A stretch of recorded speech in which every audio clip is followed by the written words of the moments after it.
Yes, thank you very much for this introduction. Dear representatives of the Italian Senate, dear President of the Italian Journalists, dear Secretary of the Federation of Italian Journalists, dear representatives of the Italian Federation of Publishers, dear Mr. Spampinato, dear colleagues from Somalia, nice to have you here with us today, dear colleagues from wherever you come from, and dear guests. I'm very honored to be with you today here in the Senate of Rome at this outstanding historical place where lots of important debates took place.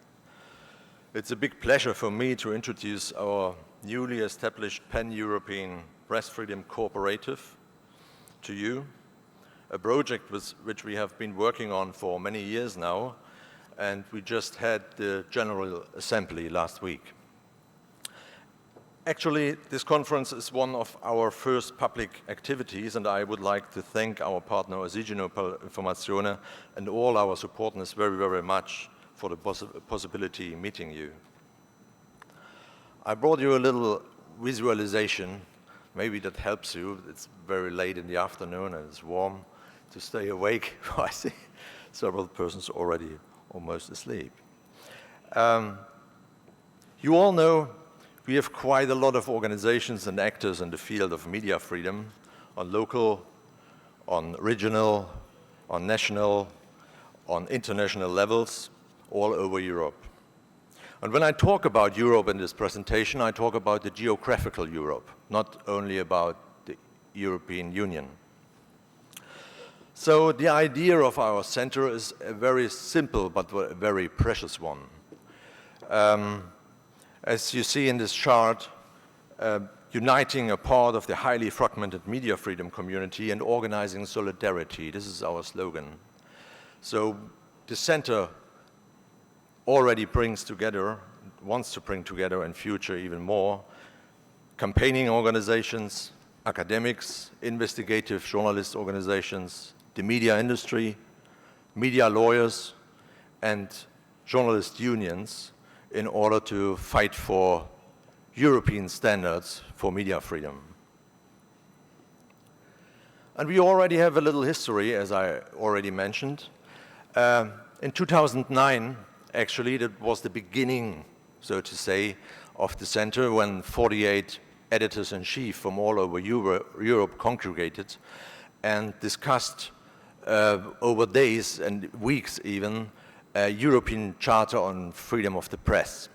So those are 10 articles who define what do we understand, what does press freedom, what does media freedom mean in a European context. And here you have 4 of these articles, and I think the first one, let me just read the first one, because I'm also under time pressure now. Freedom of the press is essential to a democratic society. To uphold and protect it and to respect its diversity and its political, social, and cultural missions is the mandate of all governments. And we believe that free journalism and free journalists are the DNA of democratic societies. So what are the main objectives of our center? We want, or we already built up, a pan-European network committed to media freedom, which rings a big bell, an international bell for media freedom. And the third point is already very important for us, to bring together the quite still, after 25 years of the fall of the Iron Curtain, still quite separated regions of Europe. I just mentioned 2 here, the Eastern and Western Europe. And of course, we want to organize solidarity and sponsorship within the community, because there are, as I mentioned already, so many precious organizations doing fantastic jobs all over the continent on so many levels. But I'm very sure that if I would mention some organizations from UK or Spain or from Russia or wherever, most of us will not even heard of them, although they do a fantastic job and could really contribute to our community. And the center, of course, will not do double work in any way, but we would like to moderate and to coordinate our community a little bit. This is what we want to do. And in that way, we would like to organize support and solidarity. We would like to be a contact and information point for media freedom in Europe. And one of our major targets is also to influence national and international legislation and raising the awareness and the visibility for media freedom issues in Europe. So let me tell you a few words about the place, Leipzig. So there is a so-called media foundation of the Sparkasse Leipzig. It was established more than 10 years ago. And the backbone of this media foundation, or the very fundament, the statute of the foundation, tells that this organization shall support media freedom. And that has to do, of course, with the history of '89, when tens of thousands of people raised up in Leipzig and stood up against the East German regime, demonstrating for press freedom and freedom of expression. That was one of the key demands. And this is the fundament of the work of the Media Foundation of Sparkasse Leipzig.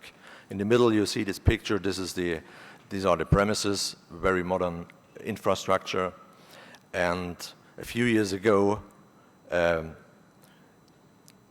preparing committee, so to say, for the center met with the foundation and decided to work on this project. And like I said, we just established it 1 week ago. So we were really thinking hard about what kind of organization shall we establish. And finally, we decided to have a cooperative, a European cooperative. You see the picture. This is one of the first ever established cooperative, the Rochdale Society of Equitable Pioneers from 1844. And you see their slogan, "United to end miserable conditions." And this is exactly what we would like to do. A few words about the character of a European cooperative society. It's an independent, democratically organized organization. It's a non-profit. It's legally allowed to operate immediately in all 28 EU countries, which will be very useful for us. We can also fundraise as a European cooperative in all 28 EU countries, which quite some people of you who work for press freedom organizations or for journalist organizations, it's a very, very hot topic at the moment, fundraising, getting things financed. And it is also a matter of transparency, because we get an automatic external auditing by the Federation of Cooperatives every year. So who can become a member of our organizations? All initiatives, organizations, or individuals who deal with media freedom and sign and support the ECPMF Codex and the already mentioned European Charter on Freedom of the Press. The membership is only 100 euros once. You get one share of the cooperative, and we made it like 100 because, we have to care for our colleagues in countries like Moldova and other countries where they cannot afford a yearly membership or a higher amount of money. So this is just the structure. I will just shortly pass it because of the time. So we will have a General Assembly, of course, a Supervisory Board, Executive Board, and we have several expert advisory committees, very important for us. They are already work very, very precious media lawyers, for instance, Dirk Vorhoff to mention, Galina Arapova from Russia, MLDI, Media Legal Defense Initiative from UK, and so on and so forth. So, and we are on the very first year.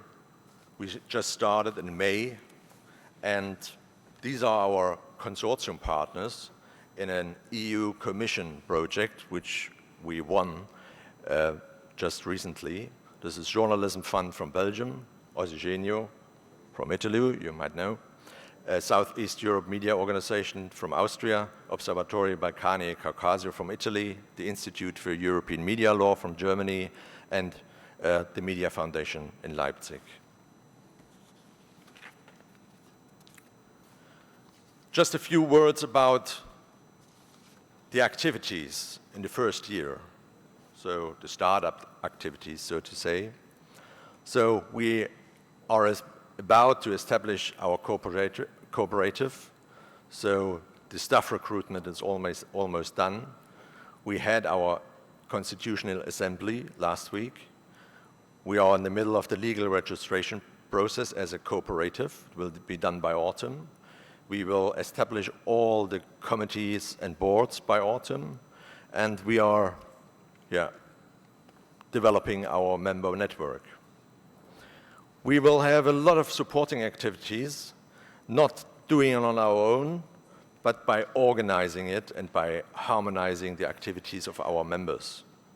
So we will organize sponsorships, we will coordinate legal assistance, we will coordinate diplomatic efforts, and we will have in place the activity Journalists in Residence in Leipzig and in other places with other partners. There's a tremendous task of communication to do. We're setting up a website, will be done in summer. And most important, it's the installation of an online data bank or an online library and communication as a communication and documentation tool. This is a very important work. We will have the first, we will have set it up in April 2016. There are many other activities. I just pressed the button here to go over it. Those are some pictures from the Constitutional Assembly. So more than almost 30 organizations are already members, and more than 20 media organizations, media lawyers, campaigning organizations, journalism unions came together and formed the ECPMF just last week, sorry. And here you have a list just to introduce a few of the members of already founding members of the ECPMF. Just to name a few, Galina Arapova, she's the director of the Mass Media Defense Center in Russia, a very committed, so to say, lawyer star. Then we have on board the European Federation of Journalists, we have Index on Censorship joining us, Gruner und Jahr, a partner from the media industry, very powerful, one of the biggest publishing houses in Europe. We have Scoop, some of you might know, a very committed investigative center from Denmark on board. We have Active Watch from Romania. We have quite a lot of academic partners as well. Just one is the University of Westminster, the Faculty of Arts, Design and Media. There's another list. On top, you have the Media Legal Defense Initiative from UK. And we are very proud of that. Our organization really represents, first of all, East and West Europe. So in our boards, the majority or a good part of the board members are from Eastern and Southeastern European countries. We selected them by, we wanted to have committed people on boards who really work with us, and not only want to have another board seat in another organization. So I think we have selected some very, very precious people for that. For instance, Margot Smith from the Dutch-Flemish Association of Investigative Journalists, or Professor Dirk Voorhoff, Professor for International Media Law at Ghent University, Harvard, and Copenhagen. So that was a very, very fast and short introduction to the European Center for Press and Media Freedom, a brand new organization. I hope you get a little bit interested in our work. We are really here to serve the community, and as I said in the beginning, to ring a big bell, an international bell, because we heard a lot about all the problems, all the troubles, all the threats we are in at the moment as journalists. And I think united on an international level, to fight for on an international level as a united body, inviting all parts of the to join is a very good idea. So thank you for coming here and for listening to me, and I hope we will meet later, maybe in bilateral talks or whatever. Thank you very much.